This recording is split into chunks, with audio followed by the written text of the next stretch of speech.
Corona வந்ததுலேருந்து கொஞ்சம் கஷ்டம்தான் சாமி. எல்லாமே விலை ஏற்றம் சாமி.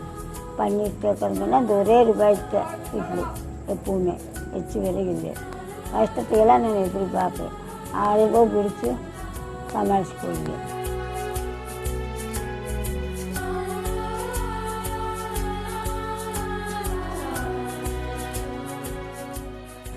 இப்பவும் இந்த வெளியூருக்காரில் அக்கட்ட போக முடியுங்களோ, பஸ் வசதி இல்லாமல் இலவன் சாப்பிட்டு தான் ஆகும்.